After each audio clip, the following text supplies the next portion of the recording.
In Module 3, Section 2, we will discuss the multiplication property of equality.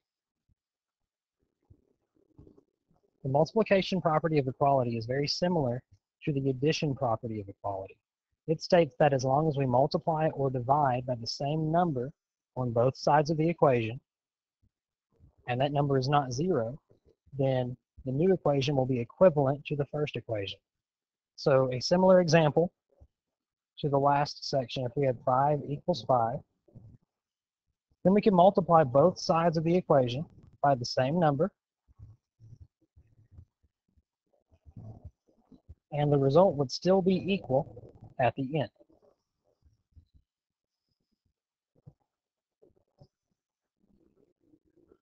Let's try to solve an equation using this multiplication property. So let's solve 7x equals 0. First, let's rewrite this to see what operation is going on between 7 and x. This is actually 7 times x equals 0.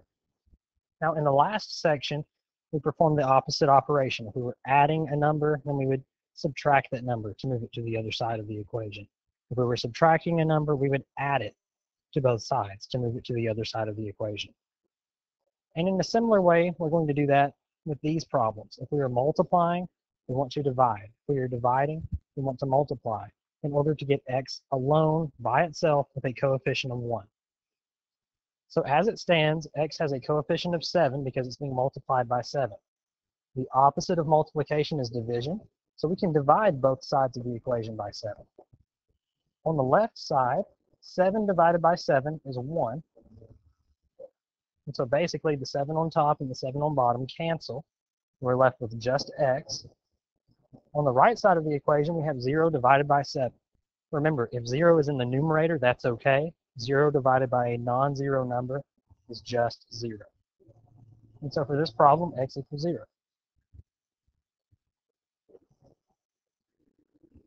Let's try another example. 3/5 a equals 12. Again, just so that we know what's going on, let's rewrite the left-hand side so we can see the operation between 3/5 and a. Now remember, if we were multiplying 3/5 and a, the opposite of multiplication is division. But when we divided by a fraction, which we would have to do in this case because the coefficient is 3/5, if we divided by a fraction, something very special happened. Anytime we divided by a fraction, we had to flip that fraction and multiply.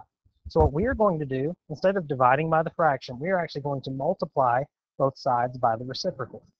And that's okay.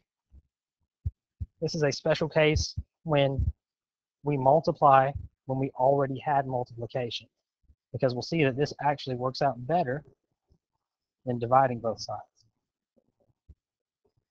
So we multiply both sides by the reciprocal of 3/5, which is 5/3.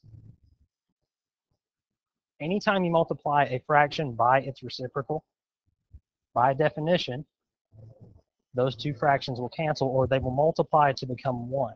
And we know that 1 times a is just a. Now on the right side of the equation, 5/3 times 12, or 12/1, we multiply the numerators. 5 times 12 is 60.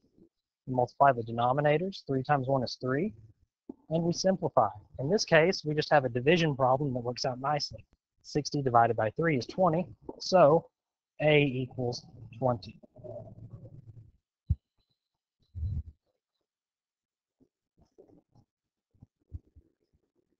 Let's try an example where we will have to use multiple properties in order to solve for x. So here we want to solve 3x plus 8 equals -1 for x. Let's start by drawing our vertical line through the equal sign to separate the left-hand side and the right-hand side. Now we are combining the properties from section 1 and the property we have just introduced in section 2. Before we can divide both sides by 3, which ultimately is what we want to do to get x by itself, we have to remove any addition or subtraction that is going on near x or on the same side as x. So we must first move the positive 8 or the plus 8 by subtracting 8 from both sides.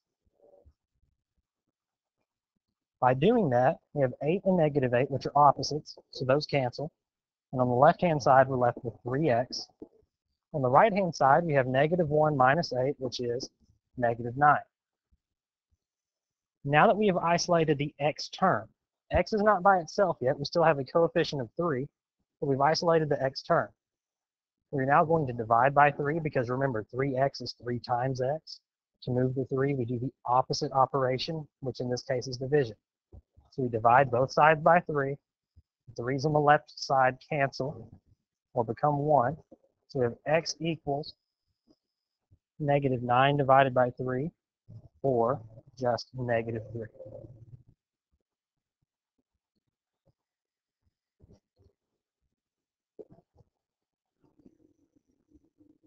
Here's another example, now including fractions. 3/4 y minus 1/2 equals 1/5. Now we could go ahead and work this problem with fractions. There is no requirement that says we must remove the fractions before solving the problem. But most people would rather remove the fractions. And so let's do that. If you'll remember from the last section, if we want to eliminate the fractions in the problem as the first step, we must first find the LCD of all fractions involved. Here we have denominators of 4, 2, and 5. After going through the process of finding the least common multiple of those 3 numbers, we would see that the least common denominator is 20. Once we find the least common denominator in an equation, we multiply each term on both sides by that least common denominator. So 20 times 3/4 y minus 20 times 1/2 equals 20 times 1/5. Because we're multiplying by fractions, I'm going to rewrite 20 as 20 over 1 in each of those products, and then multiply across the top and across the bottom. This gives 60 over 4y minus 20 over 2 equals 20 over 5. And once we reduce each of these fractions, and remember, if we multiply by the least common denominator, each of these fractions will reduce to a whole number. 60 divided by 4 is 15, so that gives 15y minus 10. 20 divided by 2 is 10, equals 4. 20 divided by 5 is 4. And now we have an equivalent equation that does not contain any fractions. Remember, we want to isolate 15y. Eventually, we want to isolate y, but first we want to isolate 15y. To do that, we move 10 to the other side. So we change operations. We go from minus 10 to plus 10. Minus 10 and positive 10 are opposites, so those cancel. So on the left-hand side, we're left with 15y. On the right-hand side, 4 plus 10 is 14. Let's rewrite this where we have a little bit more room.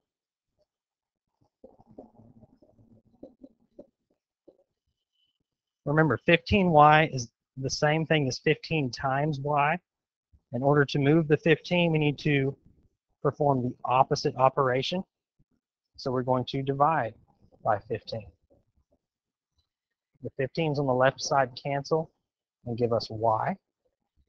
On the other side, we have 14 over 15. Now remember, we don't want to put this in the calculator. It's possible we'll get a really nasty decimal, and more times than not, the computer will want the fraction more so than the decimal. I want to see a fraction more so than a decimal because it's a nice, clean number that is well represented. But at the same time, anytime we have a fraction, we want to make sure it is in simplest form. So make sure that you write the prime factorizations of the numerator and denominator just to make sure they don't have any common factors. And in this case, they won't. So 14 over 15 is the final answer.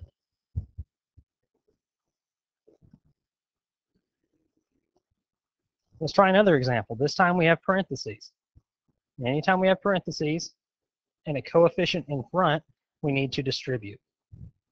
So we'll start by distributing the 1/8 to both pieces inside parentheses. And I'm going to go ahead and write that 8x is 8 over 1x, and 2 is 2 over 1, so we can go ahead and multiply the fraction as we go. So multiplying numerators and denominators gives us 8x over 8 minus 2 over 8 equals, now on the right-hand side, typically we don't do anything with fractions. We try to get rid of them right away. But since we already have a common denominator, we can perform that operation. So we write the denominator once, -6 minus 1 is -7. And now let's simplify any fractions that we can. 8x over 8 is just x. 2 over 8, those have a common factor of 2, so that will reduce to 1/4 equals -7 over 5.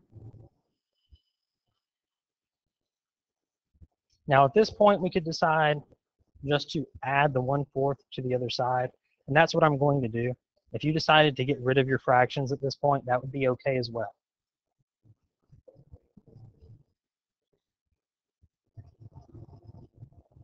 But what I'm going to do is add 1/4 to each side so that we can get x by itself just to isolate x. -1/4 and +1/4 are opposites. So that leaves us with x on the left-hand side. And on the right-hand side, we have -7/5 plus 1/4. I'm writing this off to the side so we can do a little bit of scratch work. Because remember, before we can add two fractions, we must have a common denominator. So we find the least common denominator between 5 and 4.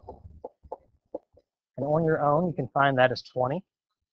So we write each fraction as an equivalent fraction with a denominator of 20. To do that, we would multiply the first fraction by 4 on top and bottom, the second fraction by 5 on top and bottom. That gives -28 over 20 for the first fraction, 5 over 20 for the second fraction. Now that we have a common denominator, we write that denominator one time, perform the operation in the numerator, and that gives us -23 over 20. Make sure that you test out all possibilities, find the prime factorization, and make sure this is in simplest form. In this case, 23 is a prime number, and so it will be in simplest form.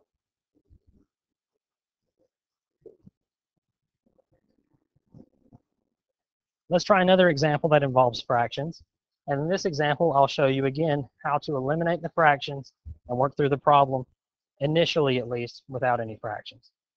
And so we look at our problem, we have 5s and 4s as our denominators, and we find that the least common denominator is 20. Once we find the least common denominator, we multiply every term on both sides of the equation by 20. So that gives us 20 times -x plus 20 times -2/5 equals 20 times x, or just 20x, plus 20 times 1/4 plus 20 times 1/5. So we continue to simplify. 20 times -x is -20x plus 20 times -2/5. We can go ahead and write this as a fraction. Multiply across the top, across the bottom, equals 20x plus, let's write this 20 is 20 over 1. 20 times 1 is 20. 1 times 4 is 4, so 20 over 4, plus the last multiplication will give us 20 over 5. So let's continue to simplify the fractions we have. Every fraction should divide out evenly because we multiplied by the least common denominator. So this will give us -20x minus 8 equals 20x plus 5 plus 4. At this point, we can combine a few like terms on the right-hand side of the equation at 5 and 4. And that will give -20x minus 8 equals 20x plus 9. Now at this point, we need to isolate x, move all the x's to one side of the equation, move all the numbers to the other side of the equation, and divide by whatever coefficient x has. So I'll draw my vertical line just so we don't confuse left-hand side and right-hand side. Now let's move the variables to the left. So we perform the opposite operation on 20x. So we subtract 20x from the right-hand side. 20 and negative 20 are opposites, so those will cancel. On the left-hand side, we have negative 20x minus 20x, which is negative 40x. Everything else stays the same. So negative 40x minus 8 equals 9. Let's bring this up to somewhere near the top so we have more room to work. So we're going to draw the vertical line through the equal sign. Let's move the numbers to the right-hand side. So we add 8 to both sides. Negative 40x equals 9 plus 8 is 17. Now we divide both sides by negative 40, because remember, negative 40 is being multiplied by x. The opposite of multiplication is division. And in this case, we don't want to change the sign. We change the sign when we add and subtract. We do not change the sign when we multiply and divide. Negative 40 divided by negative 40, those cancel. We're left with x equals 17 over negative 40. We can move that negative sign wherever we want it. Let's move it to the front. We have negative 17 over 40. Those two numbers will not have a common factor. So this will be the result.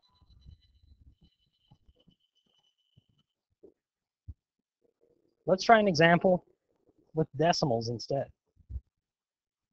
Now, just like fractions, it is possible to eliminate the decimal before we ever start working the problem. It's not necessary, and we can work the problem just fine with the decimal. But many people choose to eliminate the decimal before they begin. The first step in eliminating the decimal is determining what place your decimal terminates. Is it the 10th place? Is it the 100th place? And so on. And so we look at the first decimal. It ends in the 100th place. The next ends in the 100th place. The third ends in the 100th place. Because everything ends in the 100th place, we're going to multiply both sides of the equation by 100. So every term will get multiplied by 100. So 100 times 0.07x plus 100 times 4.95 equals 100 times 5.09. We can do this in the calculator rather quickly if you can't do it in your head. And that will give you 7x plus 495 equals 509. Now, like I said before, if you choose not to multiply both sides by 100, then at the end, if you did all of your steps correctly, you would still have the same answer. So now that we've eliminated the decimal, we need to isolate x.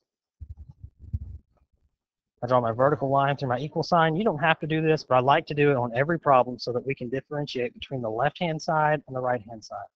On the left-hand side, we have 7x plus 495. We need to start by moving the 495. So we subtract 495 from each side.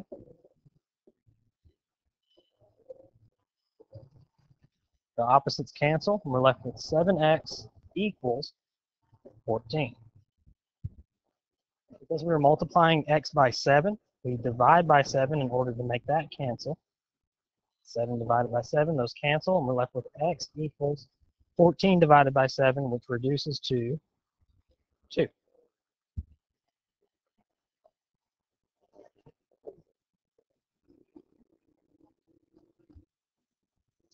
Now let's solve 12x plus 30 plus 8x minus 6 equals 10. As we've seen in a few problems before, we need to combine like terms on each side of the equation if possible before we start. The right-hand side is okay, it's just a 10. On the left-hand side, we have 12x and 8x. Those are like terms. We also have 30 and negative 6. So let's combine our like terms. 12x plus 8x is 20x. 30 minus 6 is a positive 24. And we bring down the equal sign and bring down the 10. I draw my vertical line through the equal sign. We need to move 24 from the left-hand side to the right-hand side in order to isolate x. So we subtract 24 from both sides. It cancels on the right side, leaving 20x equals negative 14. We are multiplying 20 and x, so to undo that, to cancel that, we divide by 20. The 20's cancel on the left-hand side. We're left with x equals negative 14 over 20. And this is a fraction that can be reduced. It can be simplified. Let's just write the negative sign out front. 14 is 2 times 7. 20 is 2 times 2 times 5. Remember, you can make factor trees to find these prime factorizations. Cancel the 2's they have in common. Multiply the factors that are left, and we have negative 7 over 10.